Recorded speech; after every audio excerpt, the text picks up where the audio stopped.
Hello बच्चों, let's read our question. So our question says, Lutkins openly takes the lawyer all over the village. How is it that no one lets out the secret? And the second question is, can you find other such subtle ways in which Lutkins manipulates the tour? यानी देखिए हमसे question में क्या पूछा गया है बच्चे कि जो लटकिन्स थे द हैक ड्राइवर में जो लटकिन्स हमारे जो कैरेक्टर हैं वो ओपनली लॉयर को पूरे विलेज में घुमा रहे हैं। तो ये कैसे हो गया कि किसी ने वो सीक्रेट रिवील ही नहीं किया कि जो लॉयर है वो तो लटकिन के साथ ही घूम रहा है।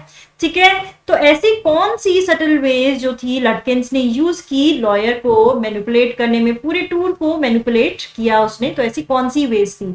और देखिए हमें हिंट में भी क्या दिया हुआ है, notice that the hack driver asked the lawyer to keep out of sight behind him when they go into Fritz. यानी जब फ्रिज शॉप में जाते हैं तो जो हमारे हैक ड्राइवर हैं, हमारे जो बिल हैं, वो लॉयर को कहते हैं कि आपको आउट ऑफ साइट ही रहना है, ठीक है, और वो भी मेरे पीछे।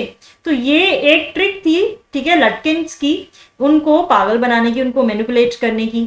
ठीक है, तो चलिए उनकी वेज के बारे में भी हम समझते हैं, हमें क्या क्या चीजें लिखनी है अपने आंसर में। देखिए, Lutkins openly takes the lawyer all over the village, but no one lets out the secret because Lutkins was always the first one to go into the shops. The lawyer was always behind him. कि हमने ये चीज समझी है, चाहे वो fridge shop हो, ठीक है, चाहे वो आपका कोई और शॉप हो, ठीक है, उसमें जो गस्ताफ शॉप हो, वहां पर जो हमेशा जो लॉयर को ये लटकिन्स बोलते थे कि आपको मेरे बाद ही जाना है। In every incident he said that you should remain behind me. ठीक है, by doing so Latkins got the chance to convince people and involve them to in befooling the lawyer. तो वो चांस लटकिन ले लेता था जब वो बोलता था कि आपको अंदर नहीं आना या आपको मेरे पीछे रहना है, तो कुछ जेस्चर से वो जरूर लोगों को बोलता था कि आप उन्हें कन्विंस कर लेता था कि भाई ये प्लान है और आपको इस चीज को रिवील नहीं करना है। तो यानी कि जो लटकिन है वो बहुत ही ज्यादा स्मार्ट मैनिपुलेटर है। ठीक है, तो इस तरीके से उसको चांस मिल जाता था लोगों को कन्विंस करने का, और वो लोग भी उसमें यानी लॉयर को बिफूल करने में इन्वॉल्व हो गए थे।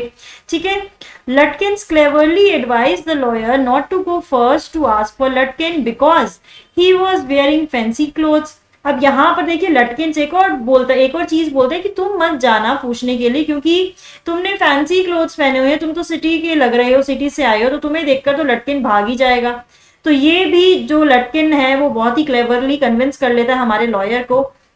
ठीक है, his clothes would make Latkin suspicious and he would flee at once, कि उसके क्लोथ से जो लटकिन है उसको शक हो जाएगा और वो एक बार में ही भाग जाएगा, तुम्हारे बस में नहीं आएगा, यानी कि तुम उसे नहीं पकड़ पाओगे। तो एक ये तरीका भी वो बोलते हैं कि तुम नहीं जाना उससे मिलने या फिर तुम उसके बारे में पूछने के लिए भी मत जाना। More over all the shopkeepers and villagers were also quite a fan of Oliver Lutkin's charm. Therefore, they also did not try to reveal anything. यानी कि विलेजर्स हो चाहे शॉपकीपर्स हो, सब क्या है, ओलिवर लटकिन्स के चार्म के फैन थे। ठीक है, तो इसीलिए भी उन्होंने उसके प्लान को खराब नहीं किया, जैसा वो बोलता गया सब लोगों ने उसकी बात मानी और हमारे लॉयर को उसने बहुत ही सक्सेसफुली मैनिपुलेट किया। तो बच्चों ये थे सारी वेज जो लटकिन्स ने यूज की लॉयर को मैनिपुलेट करने के लिए, और वो उसको साथ में घुमाता भी रहा पूरा विलेज में, उसका टाइम भी वेस्ट किया और किसी ने ये सीक्रेट रिवील भी नहीं किया। सो बच्चों I hope you have understood the answer. All the best.